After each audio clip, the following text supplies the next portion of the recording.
Le film commence aux funérailles d'un jeune ado appelé Darren Shan. Tout le monde est touché par cette tragédie, mais de manière inattendue, il apparaît qu'il est toujours en vie. En effet, on le voit à l'intérieur du cercueil en train de jouer sur son téléphone. La scène se tourne ensuite vers le passé et Darren raconte à quel point sa vie était parfaite. Darren était populaire à l'école, avait des amis sympas et de bonnes notes, ce qui rendait ses parents fiers de lui. Le seul point négatif de sa vie était son meilleur ami d'enfance, Steve. Un jour à l'école, Steve convainc Darren de sécher leur cours d'histoire. Tous deux se rendent ensuite sur le toit où Steve détruit plusieurs ampoules électriques en leur jetant des pierres. Il défie ensuite son ami de faire de même. Mais à ce moment-là, leur professeur d'histoire entend le chaos qui règne sur le toit. Les deux garçons sont donc arrêtés et leurs parents sont informés. Darren subit le pire vu que ses parents le voyaient comme l'élève idéal. Ils le punissent sévèrement pendant 2 mois et lui interdisent de rester ami avec Steve. Le lendemain, Darren informe Steve de ce que veulent ses parents. Ce dernier reproche à Darren de ne jamais s'être imposé. Alors qu'ils se disputent, une limousine passe et un monsieur à l'intérieur lance un flyer qui atterrit devant eux. Il s'agit d'une invitation à un cirque qui a lieu une fois tous les 500 ans. Les deux garçons se souviennent que leur professeur les a avertis d'y assister, mais ils y vont quand même. Plus tard dans la nuit, Darren et Steve sortent discrètement de chez eux et se rendent au cirque à vélo. Il s'avère que les deux garçons ont des intérêts particuliers. Darren est un grand fan d'araignées, tandis que Steve est obsédé par les vampires. Sur place, ils achètent un billet à une créature naine à l'apparence humaine qui se cache derrière un rideau. Cependant, lorsque Steve lui remet l'argent, la créature lui mord la main et s'enfuit. Les garçons ne se préoccupent pas de cet étrange incident et entrent dans le théâtre. Il s'avère que le spectacle a attiré des personnes de toutes les tranches d'âge. Le spectacle commence bientôt et l'animateur, Mr. Tall, monte sur scène. Il remercie le public d'être venu avant de présenter plusieurs monstres étranges. Tout premièrement, un homme loup apparaît et sa présence effraie tout le monde. Mr. Tall le dirige vers une femme dans le public et à la grande horreur de tous, l'homme loup lui arrache les mains. Mais avant que quiconque ne puisse réagir, la main de la femme se régénère et elle marche vers la scène comme si de rien n'était. Vient ensuite Alexander Ribs, un homme sans côtes apparentes, Gerta Teeth, qui peut casser n'importe quoi avec ses dents robustes. Puis Ramis Two Billies, qui peut manger n'importe quoi grâce à ses 2 ventres. Ensuite, une belle femme bizarre nommée Madame Truska appelle Darren sur scène et lui demande d'être son assistant. Cependant, lorsqu'elle touche son visage, elle sent qu'il y a quelque chose au fond de lui de maudit et recule. Alors que le spectacle se poursuit, Madame Truska impressionne le public en se faisant pousser des poils du visage en un instant. Mais après son spectacle, elle demande à tout hasard que le spectacle soit arrêté. Malgré sa demande, le personnage suivant, Larten Crespley, monte sur scène avec son araignée, Octa. Il impressionne la foule avec un spectacle de danse tout en jouant d'un instrument. Steve reconnaît Larten dans un livre sur les vampires et chuchote à Darren qu'il s'agit en fait d'un vampire nommé Ver Austen. À ce moment-là, le spectacle est interrompu par la police et les habitants de la ville, dont le professeur d'histoire des 2 garçons. Pendant que les adultes se disputent, Darren se faufile dans les coulisses et vole Octa, fasciné par son apparence colorée. Mais alors qu'il tente de partir, il est contraint de se cacher lorsque quelqu'un entre dans la salle. À sa grande surprise, Larten apparaît en compagnie d'un vieil homme, discutant de la menace que représente un groupe de vampires hybrides connus sous le nom de Vampanez. Soudain, Steve fait son apparition et les supplie de le transformer en vampire. Il dit qu'il déteste sa vie parce qu'il n'a plus personne. Il s'avère que le père de Steve a disparu depuis longtemps et que sa mère est une alcoolique. À force de convaincre, Larten finit par accepter et décide de goûter à son sang. Pourtant, au moment où il le met dans sa bouche, il se rend compte que Steve est un vilain. Il refuse donc de transformer le gosse en vampire, ce qui le pousse à partir en colère. Au bout d'un moment, Larten se rend compte que son araignée a disparu. Mais avant qu'il ne puisse vérifier la porte, Darren panique et s'enfuit. Il atteint alors la route, où il est arrêté par la même voiture que tout à l'heure. À l'intérieur, 2 hommes, Murlou et Mr. Tiny, commencent à l'interroger.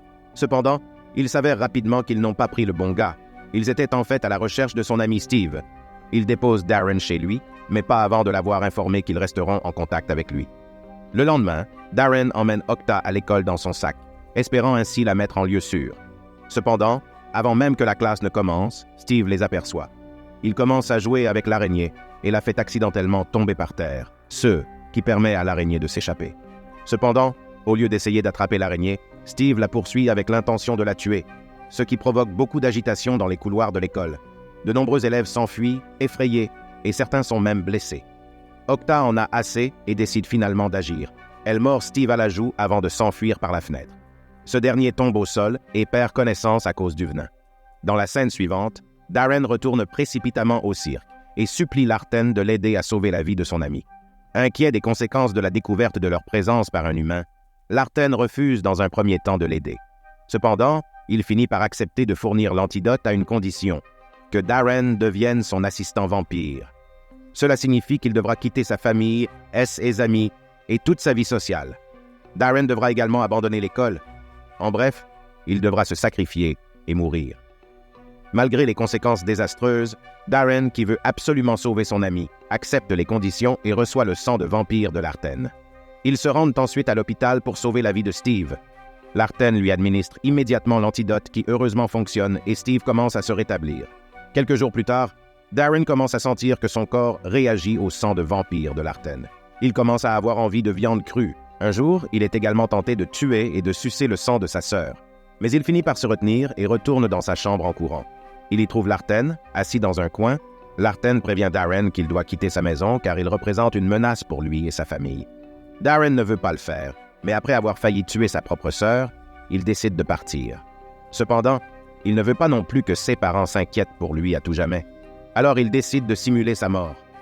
Plus tard dans la nuit, sur le toit de la maison, Larten aide Darren en lui brisant la nuque. Tout le monde croira ainsi qu'il est tombé accidentellement. Le film saute ensuite au présent à l'enterrement de Darren. Tous ses amis, ses professeurs et sa famille lui rendent hommage, alors que Darren est bien vivant dans le cercueil et joue sur son téléphone. La même nuit, Larten creuse la tombe et sort Darren du cercueil. Mais avant qu'il ne puisse partir, Murlou arrive de nulle part et les prend en embuscade.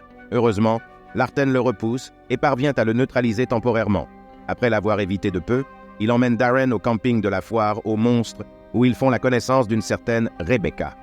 Pendant ce temps, Steve est bouleversé par la mort de son ami. Il s'éloigne de la vie sociale et devient maniaque. Lorsque la douleur devient insupportable, il pense un jour à tout arrêter. Mais alors qu'il s'apprête à commettre l'impensable, Mr. Tiny arrive et l'arrête. Il mentionne qu'il est au courant de la vie malheureuse de Steve et de son obsession pour tout ce qui concerne les vampires. Il lui propose alors de devenir un vampanèse. Il s'avère que Teeny et Murlou sont des vampanèses, une race différente de vampires qui, contrairement à Larten et aux autres, tuent des humains pour se nourrir de leur sang.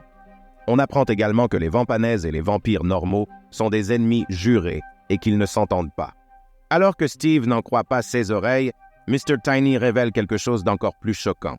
Il dit que Darren est vivant et heureux dans un autre monde, ce dont Steve a toujours rêvé et qu'il a toujours souhaité devenir. Cette révélation met ce dernier en colère et, sans même réfléchir, il accepte l'offre. Pendant ce temps, Darren se sent peu à peu à l'aise dans le camping des monstres avec les autres freaks. Il commence à s'entraîner et aide les autres dans leurs tâches. Un jour, Darren fouille dans les photos de son ancienne vie et décide d'appeler Steve. Mais avant qu'il ne puisse le faire, Larten arrive, arrache le téléphone de Darren et le casse. Ce soir-là, Mr. Tiny se rend au camp des freaks pour parler de Darren avec Larten et Mr. Tall. Il s'avère que le garçon possède des pouvoirs spéciaux innés et Mr. Tiny leur demande de le leur ramener. Bien qu'il soit ennemi, Mr. Tall étant diplomate, lui dit poliment qu'il y réfléchira. Ensuite, Larten demande à Darren de ne pas quitter le campement car il peut être en danger. Il commence alors à former Darren pour qu'il puisse se débrouiller seul en cas de problème. Au début, le garçon ne parvient pas à porter la moindre main sur Larten. Mais au fur et à mesure de son entraînement, ses compétences et sa force se développent. D'autre part, Murlou transforme Steve en vampire, ce qui lui apporte des pouvoirs exceptionnels. Le garçon devient également plus maléfique et sa première victime n'est autre que son professeur d'histoire. Pendant ce temps, Darren commence à avoir faim et à avoir envie de sang frais. Pour y remédier, Larten l'emmène dans une ferme à proximité et fait endormir un homme. Il lui explique que les vampires ne tuent jamais les gens, mais qu'ils leur empruntent simplement leur sang. Cependant, malgré sa faim, Darren ne peut se permettre de le faire et ils retournent au campement. Peu après, le tranquille campement est soudain envahi par un groupe de vampanèses impitoyables. Le chaos s'ensuit et les deux camps s'engagent dans un combat brutal qui fait couler beaucoup de sang. Il devient évident que les vampanèses sont à la recherche de Darren et ils le trouvent bientôt caché dans une salle de costume avec Rebecca. Les vampanèses attaquent Darren et une violente bagarre se déclenche. Mais heureusement, grâce à l'arrivée à temps de Larten, de Mr. Tall et des autres monstres, la bagarre est finalement interrompue et Darren est sauvé d'une mort certaine. En revanche, lorsque la poussière retombe, il s'avère que Murlou a enlevé Rebecca. Le lendemain matin, Darren part à sa recherche car il se sent responsable de l'incident. Pendant ce temps, Mr. Tiny kidnappe sa famille dans l'espoir de l'attirer dans un piège. Au bout d'un certain temps, Darren arrive à sa maison et la trouve vide. Il remarque alors un papier sur la table, l'invitant au cirque. Pendant ce temps, Larten décide lui aussi de participer au combat et rassemble ses armes.